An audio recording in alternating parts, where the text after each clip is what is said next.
बिस्मिल्लाहिर्रहमानिर्रहीम। आज का हमारा जो आर्टिकल है वो हमने पढ़ना है मेजरिंग सिलेंडर। और हमने जो पिछले आर्टिकल्स पढ़े थे उसमें हमने length measuring devices, time measuring devices, mass measuring devices की बात की थी। ये जो आपके पास है नेक्स्ट आर्टिकल, इसमें मेजरिंग सिलेंडर है। मेजरिंग सिलेंडर जो है स्पेसिफिकली किस पर्पस के लिए यूज किया जाता है?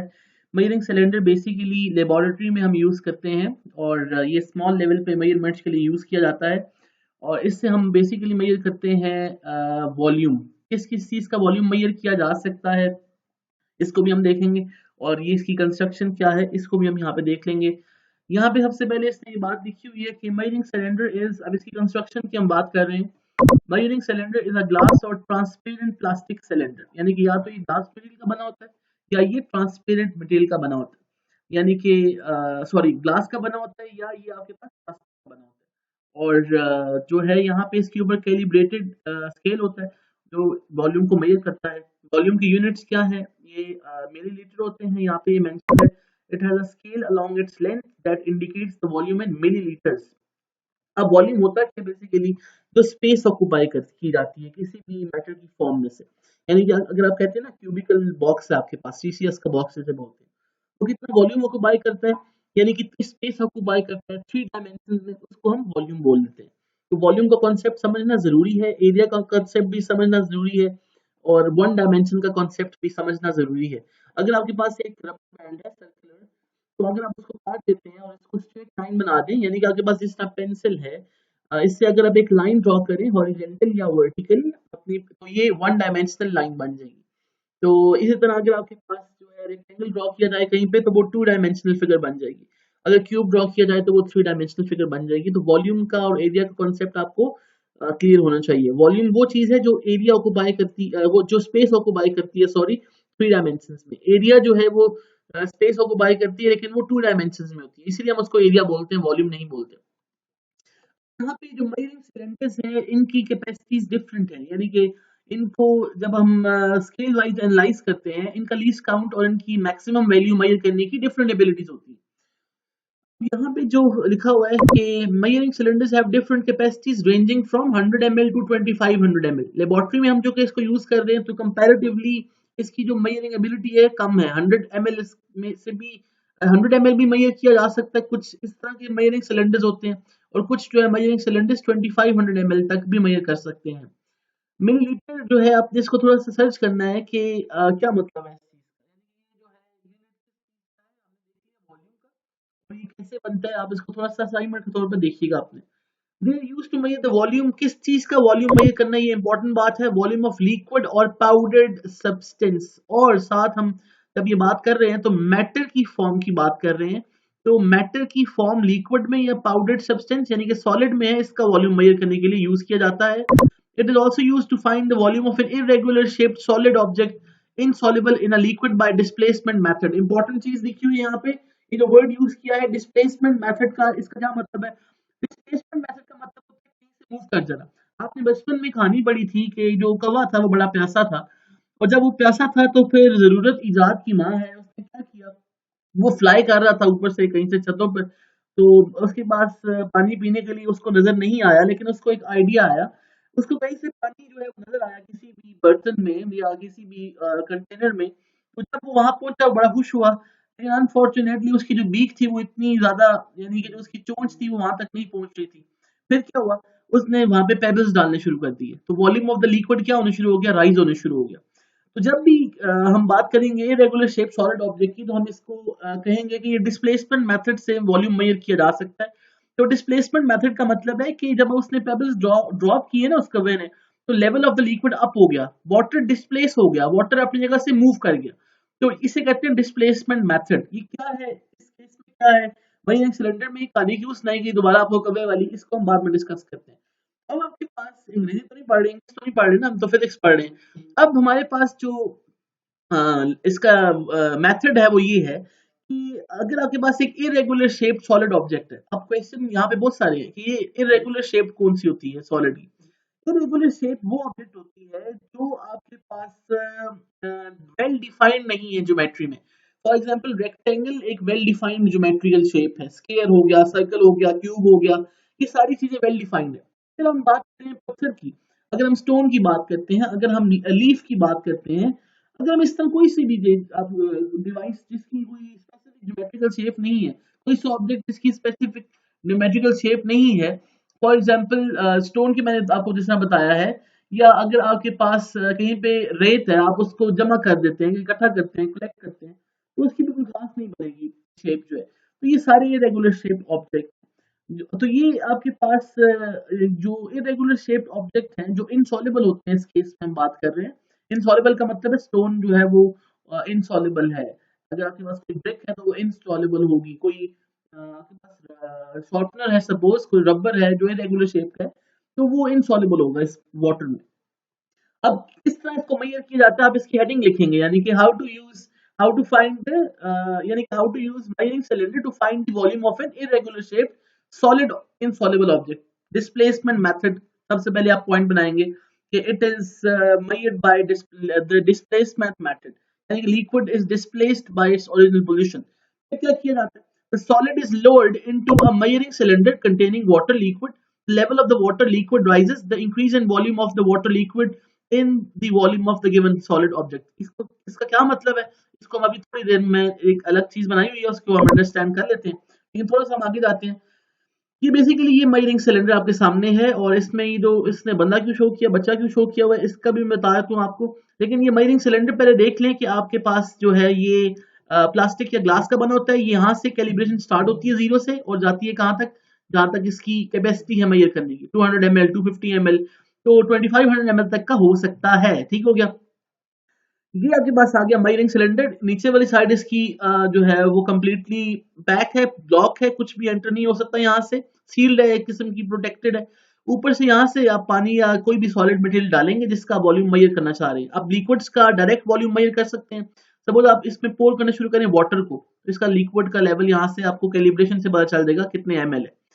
अच्छा, अब जो है इसने अगली जो हेडिंग डाली है ना, वो है कि how to use a measuring cylinder. तो इसके लिए यहाँ पे क्या है, तो थोड़ी सी इसकी आसान सी फिजिक्स है। अब आपके पास सपोज कर लें कि जिस तरह मैंने बताया है कि आपके पास एक मेजरिंग सिलेंडर है, आपने उसमें सिंपल कोई सा लिक्विड डाल दिया, आपने इसमें मिल्क डाल दिया, शुगर सोल्यूशन डाल दिया, आपने उसके अंदर पानी डाल दिया, जूस डाल दिया, जो भी आप feel करता है आप इसमें डाल दें लिक्विड की फॉर्म में। तो जितना वो राइज कर देगा वही उसका है, इसका वॉल्यूम होगा। लेकिन वॉल्यूम मेजर करने का तरीका क्या है, गौर से सुनना इस बात को। जैसे हमने क्लॉक की, मैंने शायद कहीं लेक्चर में एग्जांपल दी थी कि अगर आप जो वॉल क्लॉक है आपके घरों में लगी हुई, अब उसको डायरेक्ट सामने से देखें, टाइम मेजर करें, आप उसको राइट या लेफ्ट से जाके टाइम मेजर करके देखें, तीनों का आंसर डिफरेंट आएगा। सिर्फ वही करेक्ट आंसर होगा, वही करेक्ट पोजीशन है देखने की, जब आप लाइन ऑफ साइट में। यहाँ पे एक इंपॉर्टेंट पॉइंट हम वर्ड यूज करेंगे मेनिस्कस का। मेनिस्कस क्या होता है? जब आप देखते हैं ना, आप कभी ग्लास ले अपने घरों में जो पड़ा हुआ है, वो भी मेजरिंग सिलेंडर है, सिर्फ फर्क ये है उस पर कैलिब्रेशन नहीं हुई होती, लेकिन जो फीडर होती है, फीडर बच्चों वाली, उस पर कैलिब्रेशन होती है। अगर कहीं पड़ी हुई है पुराने जमाने की, तो आप उसको चेक करें, उसमें लिक्विड डालें, कोई सा पानी डाल दें। जब आप देखते हैं ना उस लिक्विड को, तो आप ऑब्जर्व कीजिएगा कि उसकी जो टॉप सरफेस होती है लिक्विड की, वो कर्व्ड होती है, कर्व्ड, यानी कि वो स्ट्रेट लाइन नहीं होती, जिस तरह यहाँ पे पीछे जो किया हुआ है, ये कर्व्ड लाइन बनी हुई है सारी की सारी, अगर आप देखिए। अब अगर आप कर्व्ड लाइन को, यानी कि अगर आप ग्लास के ऊपर से देखें ना, मेजर करने के लिए सिलेंडर को, मेजरिंग सिलेंडर को आपने लिक्विड डाल दिया, अगर आप इसके ऊपर से देखने शुरू कर दें, या जिस तरह ये देख रहे हैं ऊपर से लेवल ऑफ द लिक्विड को, तो आपकी मेजरमेंट गलत होगी, क्योंकि ये ज्यादा शो हो रही होगी, ज्यादा शो हो रही होगी। अगर आप इसको लाइन ऑफ साइट में आपके सामने ग्लास हो, लिक्विड आपने पोर किया हुआ है, तो बिल्कुल आपकी सीट में, दो वर्ड पे यूज करता हूँ बार बार, लाइन ऑफ साइट में होना चाहिए आपके पास लेवल ऑफ लिक्विड, जिसको हम मेनिस्कस बोलेंगे।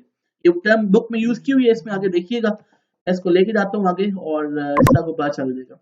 आगे पास जो मेनिस्कस है, इसकी टर्मिनोलॉजी यूज की गई है, ये देखें।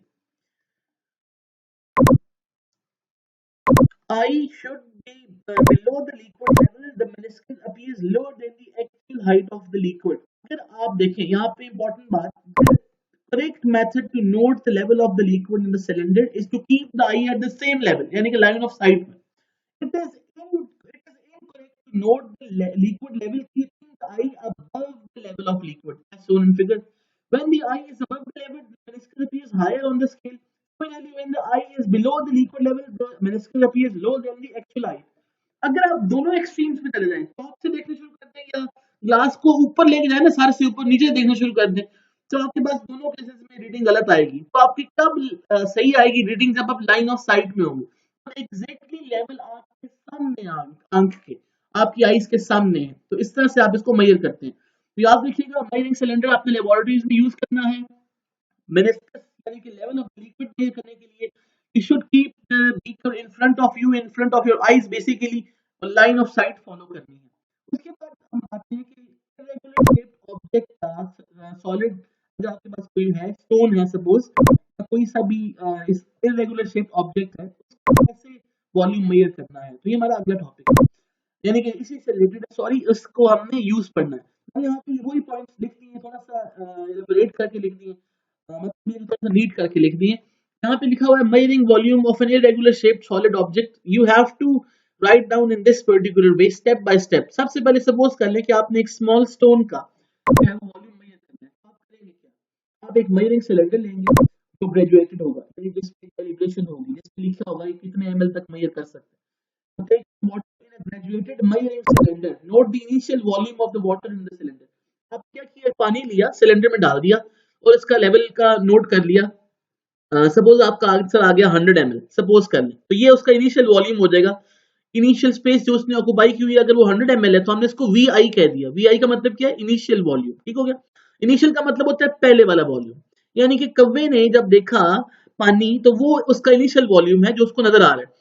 अब जब वो वहां पहुंचा, पता लगा ये तो आपके पास है ही नहीं, लेवल इस काबिल ही नहीं है कि मैं पी सकूं। उसने क्या किया, उसने कहा अच्छा मैं स्टोन बांधता हूँ जरा, किसके साथ, थ्रेड के साथ। तो you solid, suppose you have a stone, thread के साथ आपने बांध दिया।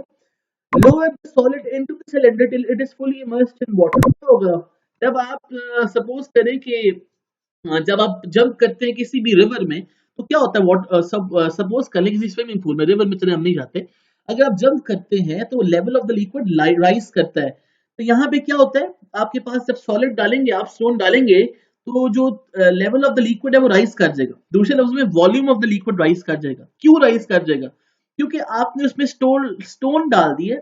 जिस जगह पानी था ना, अब उस जगह पे स्टोन है, तो पानी अपनी जगह से तो मूव कर गया। जब अपनी जगह से मूव किया, उसने कहीं ना कहीं तो जाना है, तो वो कहाँ चला जाता है, वो अपर लेवल पे जा सकता है। क्यों, क्योंकि वो ग्लास से बाहर तो नहीं जा सकता, राइट पे लेफ्ट पे तो नहीं बाहर जा सकता ना, वो क्लोज्ड है, बॉटम साइड से भी क्लोज है, तो वो कहाँ जाने की कोशिश करता है, ओपन साइड पे बाहर जाने की कोशिश करता है। तो level of the liquid stone डालने के बाद कुछ और होगा, तो आपने उसको मेजर कर लेना है। अब 100 ml था ना पहले, सपोज हमने जो किया, बाद में हो गया 105 ml। तो अब ये फाइनल वॉल्यूम आ गया, लेकिन किस चीज का फाइनल वॉल्यूम, याद रखें ये फाइनल वॉल्यूम है पानी का भी और स्टोन का भी, सॉलिड का भी। तो अब आपके पास, हमने तो वॉल्यूम मेजर करना था इरेगुलर शेप्ड ऑब्जेक्ट यानी कि स्टोन का, तो वो कैसे आएगा, 105 ml final volume, 100 ml initial volume, इन दोनों का डिफरेंस होगा। वो बेसिकली होगा इस पर्टिकुलर केस में वॉल्यूम ऑफ द स्टोन। इस तरह से हम इसको क्या कर लेते हैं, मेजर कर लेते हैं। तो ये आपके पास जो है वॉल्यूम ऑफ द सॉलिड या इरेगुलर शेप्ड ऑब्जेक्ट या स्टोन, जो भी आप एग्जांपल पढ़ रहे हैं, उसको मेजर करने का तरीका होता है। तो हमने क्या लिख दिया आखिर में, volume of the solid will be, यानी कि volume of the stone would be, volume is equal to VF final volume of the water and solid minus the volume of the initial water. तो 105 minus 105 ml इसका answer आ जाएगा, जो हमने example पढ़ी है। इस तरह से हम इसको अंडरस्टैंड करते हैं। ये आपके पास जो है आज का आर्टिकल था, कोई मसला इसमें है तो पूछ लीजिएगा। बहरहाल ये कंपैरेटिवली एक आसान आर्टिकल है, ये जो आपने वैसे भी कहीं पे एक्सपेरिमेंट किया होगा इस तरह का, जिसमें हम इस तरह का लेवल मेजर कर सकते हैं। तो ये हमारे पास था जी आज का आर्टिकल। कोई भी क्वेश्चन इससे रिलेटेड हुआ तो लाजमी बताइएगा। Thank you very much. Allah Hafiz.